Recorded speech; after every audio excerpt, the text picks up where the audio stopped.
So, I've been playing this game for 6 months, half a year. I think I'm addicted, and now I have to make a tier list on all the leaders from Dune Imperium Uprising. So, how the criteria is going to go is great means like really strong leader, very strong win condition. Good is maybe not as strong as a win condition, but overall consistently very strong and can do multiple things. Okay are leaders that have a game plan, but their game plan is weaker than the leaders above. And then bad is just they either don't have enough going on or their game plan is not that good. And I will also for each leader I'll be talking about how much I win with them and also with how much and also whether I think they would be better or worse in Bloodlines because I have played Bloodlines, the expansion to this game, and I do have a few opinions on like whether which leaders get worse or better. So starting off, I think the worst leader by a lot, or not by a lot, but like by by a little bit, I guess, is Lady Jessica. And the problem with this character is that I've played a lot of Smash Bros. And I feel like for her, she kind of feels like the Mrs. Potential of this game, kind of like Shulk in Smash Bros, where it's like, oh, she looks cool. She's the only leader that has like a flip side to her, and it kind of tricks people. They're like, oh wow, this character has a lot of interesting things you could do with them. You can probably like a lot of people first look at this character and they're like, oh, this character seems underdeveloped. I can do something with them. That is a trap. Okay, I think this character it is not as either first of all not as complex as many like to believe, and two, I don't think she doesn't have unlocked potential that she needs. I had a friend who's tried playing this character forever for like multiple games, and he's never won with her once, and he only ever and then the second he switched to playing Margot Fennering, he won a game. So I think that goes to show how much worse and how much worse this character is compared to other characters in the game. I have won with her once. It was in a two-player game, so yeah, I don't think that I don't really count that. But like, I guess going over like what's the worst parts about her, I think you have to look at like what niche her passive in ring has, and that is that looking at what she has, she tends to play more like a deck building, getting like or like getting like deck building, getting a lot of cards in hand, and like buying expensive things on the row. However, the problem with that is that I feel like there's a lot of other characters in the game that could do a lot that could do a better job with that than she can, especially early on in the game. Um, and then on top of that, for both sides of her ring is too expensive. It uses a spice, which a spice is worth 4 Solari. So every time you're using her ring to get like an intrigue or a water, you're giving up like a lot of momentum. You're giving up possibilities of getting like sword master or whatnot. So that's like very bad. But like I guess going like piece by piece about this character, first going over like the Lady Jessica side, her passive is memory. So every time you play your ring, you get a memory and you put it on like a BG spot. Um, and I don't think this passive is good for multiple reasons. One, it I think starting off on this side of the leader, it kind of limits her from getting, in my opinion, the better passive on the other side. And also it takes too long to set up those memories. Like you're like what realistically, what are those memories going to be paying off? Like you're gonna because it's so hard, like you have to basically get lucky because if there's already good cards in the row, other characters are gonna get those cards.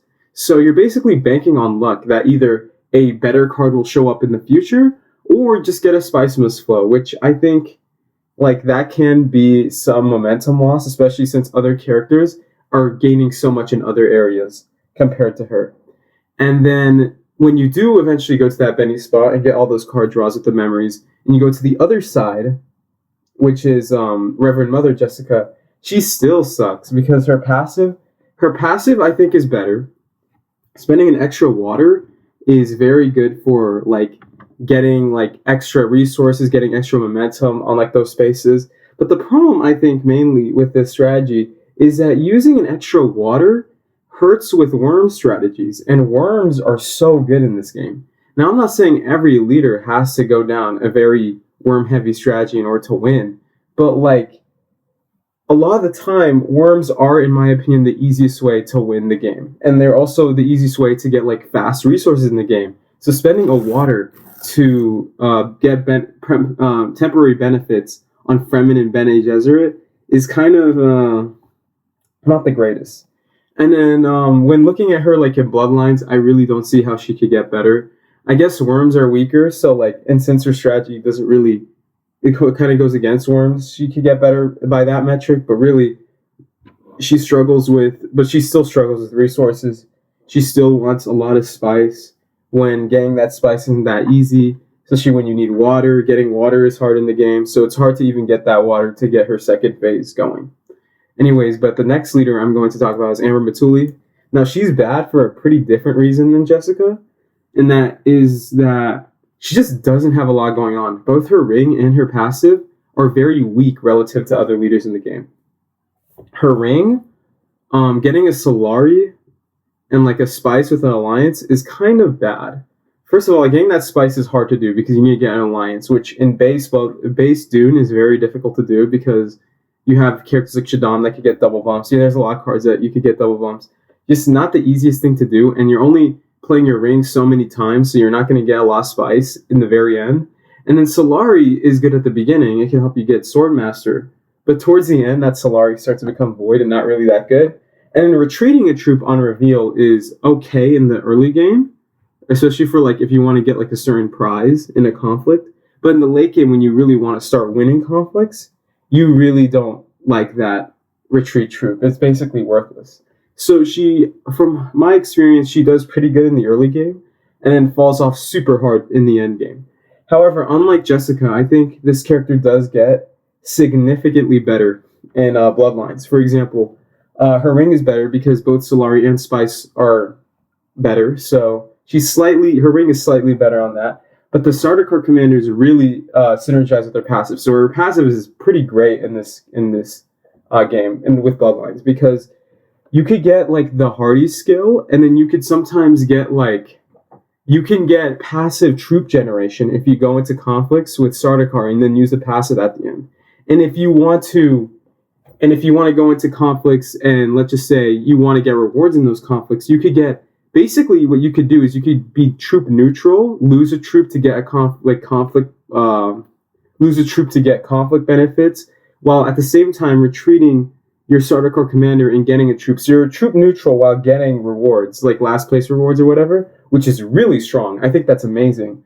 And then on top of that, her ring synergizes with the Sardaukar strat because she gets Solari, which can help her with getting starter core commanders. So yeah, I think she's a lot better. She probably rises a few tiers, but yeah, overall, in the gist of it, she does really good with starter core commanders. But moving on, I would have to say the next leader is Shaddam. I think Shaddam is better than the previous leaders, but still pretty bad. I have one with him in a Bloodlines game, not a base game, sadly. But I think another big issue with Shaddam is that he's too passive. And I think that's one commonality with like a lot of the worst leaders in this game is that most of them are pretty passive. And that overall, that market of passivity is oversaturated, and a lot of these passive leaders struggle when like going up against each other because they're often going to the same spaces over and over again, and that's a problem. And then going over like other things about him, his actual passive, like his passive ability, it's okay. It's not great. Having starter card contracts is like whatever. It synergizes. I think it synergizes well with like Chome strategies. For example, what you could do is you can, like, if there are good Chomes in the row or like in the game, you could take those Chomes and then you could stack it upon your starter card stuff, and then you become, I guess you could be one of the few leaders that can only get like good Chome benefits relative to other ones because the other ones have to choose like worse Chomes. And then on top of that, like the starter card Chomes do synergize pretty well with starter card coordination. But that's a little hard to set up. You need to be lucky for that in order to go well. So overall, his passive's okay. And then his ring is, honestly, I think under further evaluation, it seems good at first, but it's not that great in practice. And the reason why is because not being able to deploy troops with ring is terrible. Like, it basically forces him to play a passive strategy. Like, you can't, like, especially considering that a lot of times you want to get troops in with ring, or like with other space, like with other cards that can go to like city spaces or other places that can have that you have combat and you could send troops in. And secondly, the one of the broken things with his ring is that he can get a double bump by going to shipping and getting 2 bumps through there. However, shipping costs 3 spice. So oftentimes, if you're doing the ring strategy with going to shipping, you end up kind of counteracting your need and your want to go to places like Sardaukar in order to finish your contracts. So as a result, he plays extremely spice heavy. And that is what I think brings him down a lot.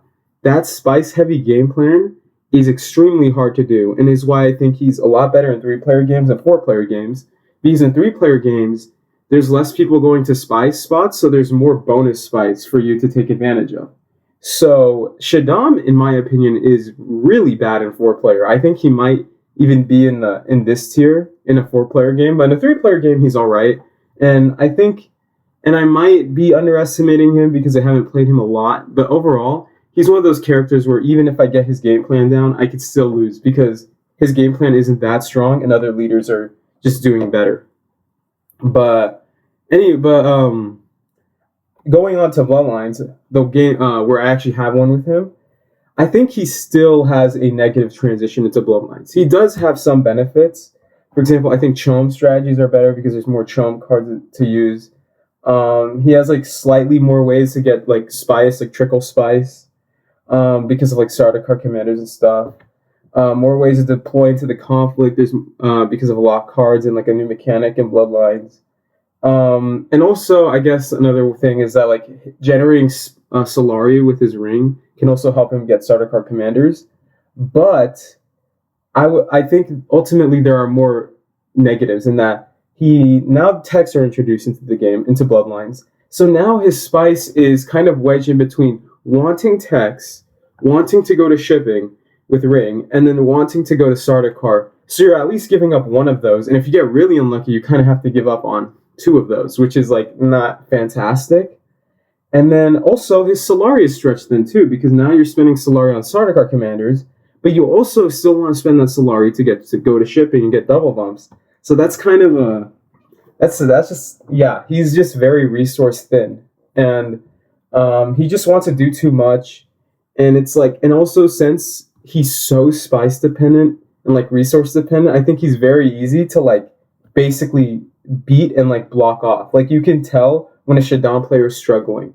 I think the one time I won with him, I got really lucky because someone didn't go to Deep Desert and get a bunch of bonus spice when they could have, and I won the game basically off of that. But that's an unrealistic scenario, and I think most of the time that wouldn't happen. Anyways, moving on to the next leader. I think the next leader after Shaddam is actually Saban Tuak. I think he's definitely better than Shaddam, but still has like very glaring weaknesses that make him like on the same level, like relatively speaking. So I have won with this leader multiple times. I don't remember every single win because he's my favorite leader, I think, in base Dune. However, I think going over like so how to play him, where to play him exactly, I think unlike Shaddam, Saban does way better in 4-player games. And the reason why I think that, like basically the opposite of Shaddam, and the reason for that is because Saban does better when most of the players in the table are nerfed and can't snowball as quickly. And in a 3-player game, it's very easy for people to snowball because there's so many extra resources. So, and the reason why Saban does better in a passive game where everyone's kind of struggling is because he needs those people to struggle in order to get passive resource bumps with spice and other means like through his spies. So overall, he's better in 4-player. And let's go over the actual leader, which is that his ring is amazing. You can, the spies with the ring, he can get basically go to Imperial Basin, get a spy, take that spy to a green space, and then use the spice you got from Imperial Basin to get 3 Solari. That's basically like a slightly worse spice refinery, but you could do it in 1 turn. That's great. And then also what you could do is you could sit spies like on yellow spots and get passive spice. I like putting those on Haga Basin because you can block a Muad'Dib if there's a Muad'Dib in the game, and you could get tons of spies from people going there. It's actually really good. I think that is really strong, and because of that, like his spy game, like I think putting his spies on like yellow spaces and green spaces, usually spots where you don't want to put them, is actually really strong compared to other leaders. However, I think it could also hurt you in other ways. For example, you can't go with strategies where you put spies on faction spots because now you're missing out on the benefits of putting them on green and yellow. First, you usually want to put spies on green and yellow spots before factions so you could get those benefits. So that's kind of a limit, and it could hurt you with other strategies that pop up in the row. Like it's harder to do like guild spy crap with him, and also having no diplomacy is terrible. It's not good. It requires him, like, you basically have to go first in order to ensure you have good faction access. And even then, people can still early reveal to get your faction stuff, which is horrible. And then on top of that, you can mitigate this by, like, getting spy access cards and putting spies on faction. But then that hurts you with getting Swordmaster because you're not putting your spies on green. It hurts you with future spice production because you're not putting your spies on yellow. And then, oh, look, Muad'Dib put a spy on Haga Basin and you're cooked. So yeah, he just, for that reason, I think he can be limiting in the way that, like, he could put spies anywhere, but he doesn't really like having spies. Like, he likes having spies everywhere, so it's hard to, like, put them everywhere and have them, like, in spots he really wants. It's, like, rough. And as a result, I think in practice he plays very passively. Also, he has, like, nothing about the leader that helps with combat, which feels bad because if you're going up against like these very aggressive leaders down here, minus a Rulon, you can basically, sometimes you could just be doing your own thing, and then those leaders just steamrolling, and then you just lose the game anyways because they're winning all the conflicts, they're getting double bumps through conflicts, and you're just like, oh, okay, well, why do I even try? But going over to Bloodlines, I think I've never played him in Bloodlines, but on paper, I think he's really good. I never tried it, so it's hard to say. Just thinking about it, I think Solari is more important. So like getting green spy with ring is pretty good. Is even better in that game, especially since it can help you get Sarkar commanders. I think getting bumps on faction spots is easier because I think there's more ways to get faction bumps aside from just having faction cards and going to shipping. So that's also nice. Also, he's less aggressive than some of the top tier leaders in the game. However, in Bloodlines, there's a lot more ways to deploy troops and get more power into the conflict. So passive leaders universally are buffed. So leaders like Stepan are a lot better too. However, I will say this, and also I guess like another benefit is that since the Emperor spot is better, there's less blocking on alliance spaces because now it's more like spread out. Not everyone is going to the same spots like Fremen and Spacing Guild. But overall, I would say the main issue with him is that, and like I guess him and the character like Shaddam, one thing that makes him similar is that sometimes you could get their game plans going with these two characters and they will still lose, which I don't like that. I mean, I do like Savan because he requires like some skill, but like it's rough. It's rough like playing these characters, doing things right, and still failing because a lot of the times these characters are so looking into their own game plan that they fail to recognize other leaders that are trying to like snowball, and it could hurt them really bad. They need to focus too much on themselves, which I think in Dune, usually the better characters also tend to not have like strict game plans, and they could also block other players and like play in a way more aggressive way where they can hurt other leaders while at the same time benefiting themselves. But anyways, I've been sitting on her. The next leader is a Rulon. I think she's kind of a weird leader, probably the one I played the least. I only won with her once, but I don't really like that win because I felt like I played with her very poorly. But like, so let's just get this out of the way. I don't have a lot to say with her, but I think her passive is worse than Margot's. The Emperor track is worse to go on than the Benny track. So getting and also getting an intrigue, I think, is worse than 2 spies. 2 spies can be used for going a highliner in a lot of places in the game that are very important. Having an intrigue is more volatile, And also, generally speaking, I think she plays less aggressive than Margot. So like if you get like a conflict intrigue, that can kind of hurt. You kind of want more like end games, maybe a plot. Sometimes conflicts would be good, but like I don't know. I feel like with her, the getting the intrigue on two bumps with Emperor is kind of also because of the fact that she wants to go Emperor. She kind of struggles going up against Shaddam, so I don't recommend playing Irulan when there's Shaddam in the game, or playing Shaddam when Irulan's in the game. I feel like they kind of hurt each other a bit. And then her ring, I have like a complicated relationship with. I think it's kind of it's the reason why it's inconsistent in my opinion is because it relies on draw luck. For example, if you have like a very good hand, you don't want to use your ring anymore because you don't want to trash things in your hand. And then also sometimes you can have a horrible hand and then not have your ring, and then you're like, okay, well, how am I going to trash this stuff? And you're just like, it feels terrible. And then on top of that, I think trashing one cost cards, especially in base Dune, is a little like unintuitive because you want to get rid of your bad cards. You don't want to trash. You don't want to trash your one cost cards most of the time. Maybe in late game when you want to get like spice for end game or whatever. I think that I feel like that's the main time when it ever comes into importance. But like that's hard to set up, and I don't recommend it. It's like hard to do. That's being lucky even to get your persuasion cards, like the ones that you want to get rid of, in your hand with your ring. It takes up way too much. So moving on to how she does in Bloodlines, I think she actually does. I think she does a little bit better in Bloodlines for multiple reasons. One, the Emperor tract is a lot better. So getting to influence and getting intrigue is like, I think like her passive is better automatically because of that. There's also more cards that synergize with her ring ability. Like there's this one called Eliminate Allies. There's this one where you could get a starter card for trashing it. So I think her ring is actually slightly better in Bloodlines also. So both her passive and ring are better. There are also some cheaper cards that you now are that I think you're just more willing to trash with ring. What else? And then also like on top of that, all that stuff, she can also deploy easier to the conflict due to a lot like so you could like go to start a card and then put those troops in because there's a lot more ways to get troops in. But yeah, moving on, I guess she is a little bit better than these other two, but I think overall her ring and passive and base isn't the best. But I do think she gets better than Bloodlines. I think both Saban and Irulan rise a few tiers.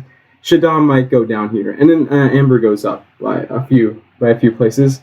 But anyways, moving on, we have Fayed, and I think Fayed is the only leader in this game that is gonna be in his own tier, and I think he's very good, but I don't think his win condition is as strong as a lot of other of the top tier S tier leaders in this game. I will say this: I think one of the benefits with him is that he's very flexible. His ring can make him go on like two different tracks, like a trashing one where you could build your deck, or like a spy one. The spy one is probably better. And the thing about the spy one is that Fayed is the only leader in the game where he's not limited on his spies. Like Staban, for example, Staban is not limited on his spies, but in theory he's not limited, but like in play he kind of is, because a lot of the best plays he can do with his spies kind of require him to like go to yellow and like green in these spots. And then Margot is literally limited with her spies, and the fact that her ring can only make her place spies on blue spaces. So Fayed being able to place his spies wherever, and because he doesn't get like any intrinsic benefit on wherever they are, he just always gets the passive where he can remove them and get 2 daggers. That makes his spy placements way less, probably the least limited of any character that can get spies with the ring, which is really good. In fact, I think he is the best guild spy leader in the game. Maybe, yeah, the best guild spy leader in the game. He can like do a lot of great strategies with spies. He's very threatening with public spectacle, very threatening whenever his spies are on faction tracks in general. So yeah, there's that. And then also like removing a spy for 2 daggers. Yeah, at this point we're starting to get to leaders that can do a lot with combats, and Fayed is one of those because of that ability. And again, I think combat leaders are stronger in this game being able to get passive resources from like conflicts is a big deal in I think base Dune Uprising. But I guess going more into the cons, I think the problem with him is that he's way too spy dependent, and therefore it makes him a little bit limited. For example, you're not going to go down the trashing path of his ring mostly because because you need spies in order to have that like reveal spy take off two daggers. And then on top of so there's that, which is kind of a problem. But also, Fayed in general kind of wants his spies on board. Like sometimes you want spies there so you could get an extra card draw to get more persuasion. You can, or like to get more persuasion. You sometimes want those spies there so you can have faction access later on. Overall, he's probably, in my opinion, one of the harder leaders in the game when it comes to spy management. And therefore, I don't think he's as good as the great leaders. I think a lot of the great leaders can sometimes play stupid or like not think as hard and get a lot more benefit.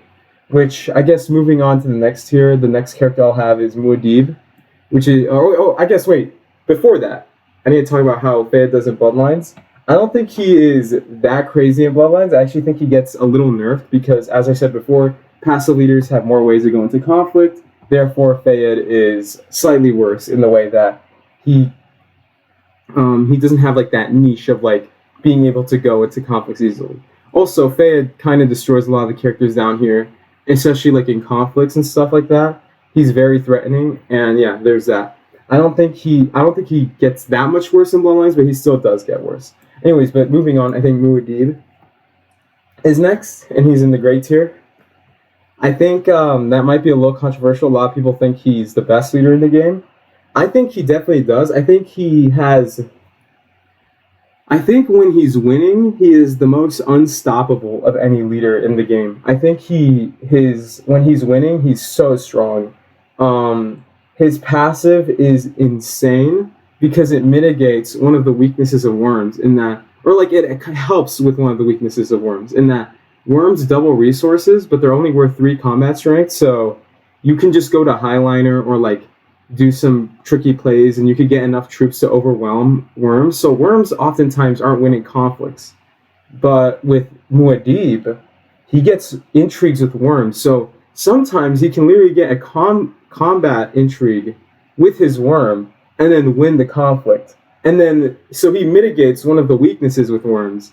And that's ridiculous. Like basically you have a higher chance of winning with worms with Muad'Dib. And because of that, you could get insane rewards with Muad'Dib when it comes to like conflicts. So he's like crazy for that. And on top of that, his ring is pretty good too.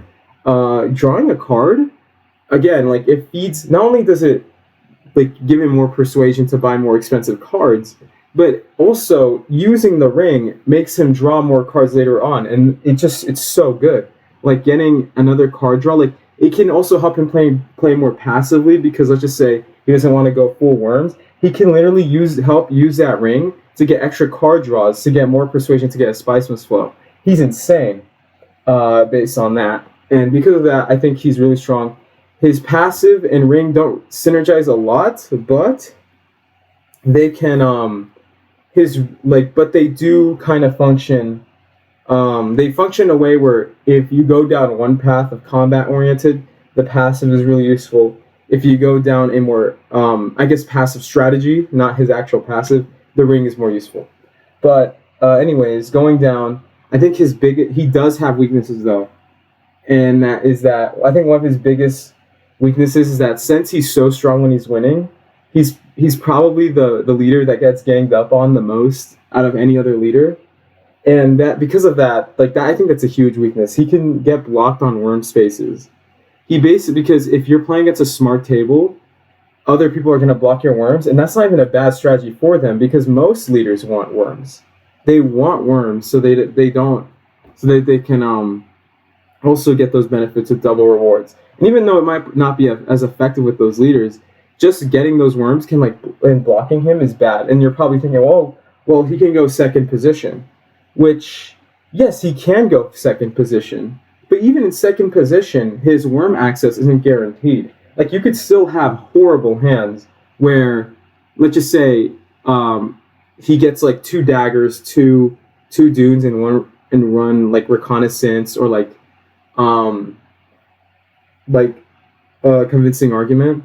And it's rare, especially since like his ring is supposed to mitigate faction weakness, like having faction weakness, his ring is supposed to mitigate him having bad draws, but it's still there. And if he does get a bad draw, that can hurt his game plan like considerably. Um, Also, like his passive is also a little like RNG dependent. Like sometimes you have worms in the conflict, and then you're almost about to win, but then the entry you get doesn't help you with conflict, and that's a horrible feeling. Some that could lose you the game, and because of that, I don't think he's as consistent as the better leaders. I have won with him before. I want to try different strategies with him.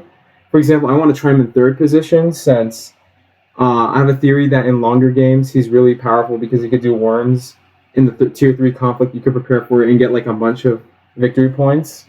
I do think like going in third position you can maybe mitigate some of the problems with having like a bad bad starting hand, but still like I think that's what lets Muad'Dib go back is that he's very RNG dependent compared to the other two leaders I'm going to talk about. And he's also, I think, the most ganged up on leader in the entire game because of how strong his win condition is. So yeah, because of that, I actually think. Oh yeah, and then going over his Bloodlines stuff, I think he gets a little worse in Bloodlines. I think he's more balanced in Bloodlines. Worms are worse because there's more ways to counteract them. Again, aggressive strategies are more. How do I put it?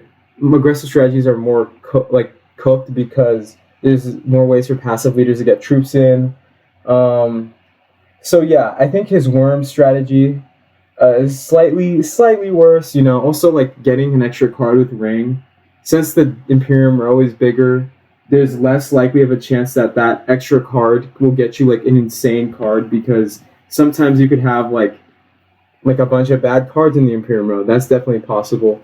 But I do think in Muad'Dib is still good because his ring can still provide good benefits that can somewhat mitigate his worst aggressive plan in Bloodlines.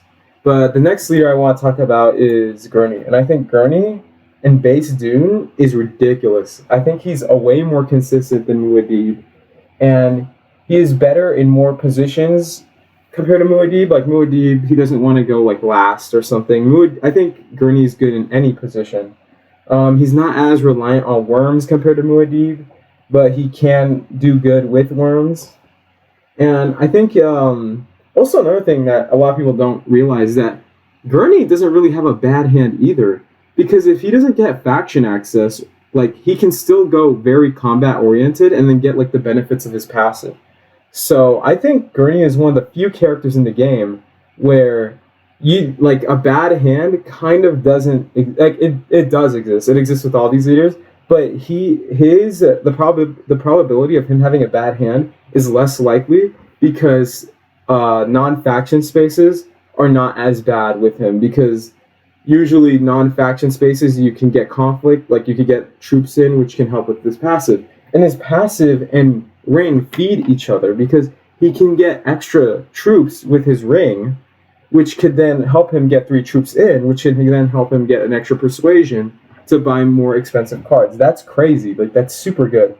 And then I think also when Gurney's playing against, like, let's just say a passive table, like let's just say any of these leaders from okay to bad were in the table, and like none of the S tier and like good leaders are in the table, Gurney just completely wins the game. He destroys all of them. Like all these characters are really busy like setting up, or like they just don't have enough going on later on, and then Gurney just completely sweeps. I think he does really good against the worst leaders. He does a little bit worse against like leaders that can actually fight him, like Muad'Dib, Fayed, and Margot, which we'll talk about later. But I think he's more flexible than Muad'Dib. I think he also benefits from being underrated. He's not like, when you're going against a Gurney, most people are gonna be like, oh, okay, that's not as bad as Muad'Dib or Margot, but like they can just get destroyed. And then also, since he's combat heavy, it could hurt like him getting influence, which is kind of bad. But like I think the rewards from conflicts can mitigate from that, and like rewards from conflicts are so good in Uprising, so I don't think it's that much of a weakness. But moving on, I think like going into Bloodlines, I think he gets a lot worse. In Bloodlines, the extra persuasion is worse because the Imperium row is bigger, so you're not. It doesn't like some. Most likely, you're not gonna. Sometimes you can have like a lot of troops in, and that extra persuasion is kind of useless because all the cards are crap. I think he also. I think he also struggles a lot more with conflict. That extra troop with the ring is also less useful because, again, as I said before, passive leaders can kind of get troops in very easily. And then, and like that, I think that can also hurt him because I think most of his strategies is just getting rewards from conflict, and then that can help him like steamroll later on. So if he's getting more blocked from conflict rewards, he's losing a lot of the benefits that he had in base Dune Imperium. And because of that, I think he's definitely worse in Muad'Dib and Bloodlines, and probably worse than Fayed and Arulon. I think his strategy, like again, his ring and his passive are strong, but they're not like broken strong. So the fact that other leaders have easier ways to like I guess like control those aspects of Gurney falls off a lot. It's like think about it. A lot of other leaders can literally just get a Sardaukar commander with charisma, like the Sardaukar ability that gives extra persuasion, and that's way better than Gurney's deploy 3 and get 1 persuasion. So yeah, Gurney's kind of he's not that good in Bloodlines. I think he does fall off. But anyways, moving on, I think Margot Fenring is the best leader in the game. She is shockingly good. I did not expect her being so good. I have won with her multiple times.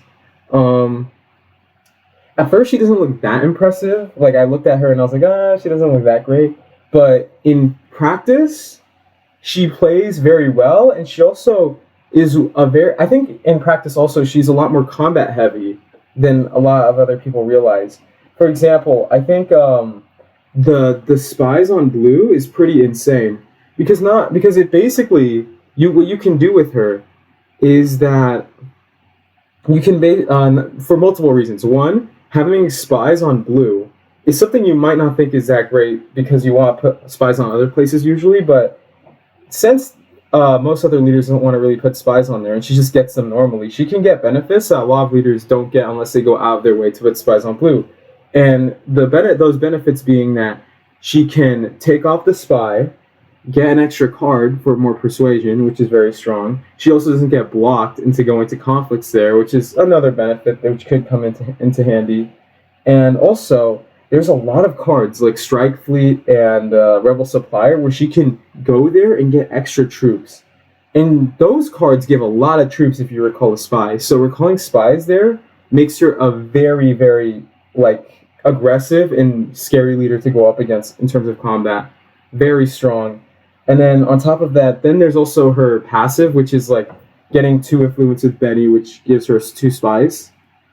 And this is also really good because spies can be used, like that extra spies can be used to go to Highliner. Like that can make a big difference. So yeah, I think in practice she also is those things make her very strong. I think recalling, so she can play like a deck building, or she can play a strategy where she can get high persuasion with withdrawing spies, going to blue, while at the same time getting a lot of combat strength. So she's killing 2 birds with 1 stone. In my opinion, the 2 best things that you could do in the game, which is getting a lot of cards in your deck so you could buy more expensive things, and also go into conflicts and just destroy a lot more. And then on top of that, I think another thing that a lot of people don't think of is that the Imperium row for Margot is just simply better. I think I think she is the leader that arguably has the best relationship with the Imperium row. There's a lot of cards, like even looking aside from like Strike Fleet or Rebel Supplier, you have cards like Mentat, which can help her go up and down on like Benny and get another 2 spies. Like on reveal, that's really good. And also like there's some intrigues which make her go down a persuasion, so she could go back onto Benny and get more spies. And I know that's like intrigue stuff, but like even like looking besides, I think Margot is the most likely to have an Imperium row where she doesn't buy like a bad card out of necessity, or like she just decides to buy nothing. And I think that's like a big thing. that that like I think makes her better than a lot of these other characters. Like even cards that are traditionally considered good, Margot likes, which is pretty insane. Like a lot of other characters can't really do that. So I think those are the main reasons. And like also, I guess when you're thinking of like Imperium Row, also a lot of the characters you might choose because oh you're like oh this card's in the Imperium Row and that synergizes well with the leader. But with Margot, what makes her even better than some of those characters is that a lot of these characters, the cards that they want in the Imperium Row, other leaders also want. For example, Staban wants faction access, so like you might choose him and to get faction access, but then another leader could get that card and that could like mess you up. But with Margot, like the cards that she's good with, like Mentat, like Captured Mentat and Rebel Supplier, are like okay. They're not the greatest cards in the world. So oftentimes when you're playing her, you're not getting blocked as hard with your cards. Like your cards are more reserved because the cards she wants are more specific to her game plan, which is something I think a lot of people don't think about. But anyways, moving on to Bloodlines. I've never played with her in Bloodlines, but I think she gets a little bit worse because again, she's a conflict-heavy leader. So again, like other people can get more troops in, so she's not getting conflict benefits as much as other leaders, which have more, I guess, ability to get troops in. Yeah, so more passive leaders can challenge her. Some new cards in the from Bloodlines can worsen her a bit. Like they might not synergize best with her. Spies from her passive, like what? Okay, I just wrote something really stupid in the script. Never mind. I'll just move on from that. But spies are still generally good on blue spots. They're not really contested, but it's like again, you kind of want spies in other places when you're playing Bloodlines. So generally speaking, she's good. I think she's good. I think overall the great tier, these three can be rearranged. I think Fayed is like a tier below these three. But yeah, I think these are the best. The best leaders is a good one, and these guys are kind of whatever. Overall, I have a lot of fun with this game. It's probably my favorite board game so far, and mostly the only board game I play. But yeah, hope you enjoyed watching, and like and subscribe.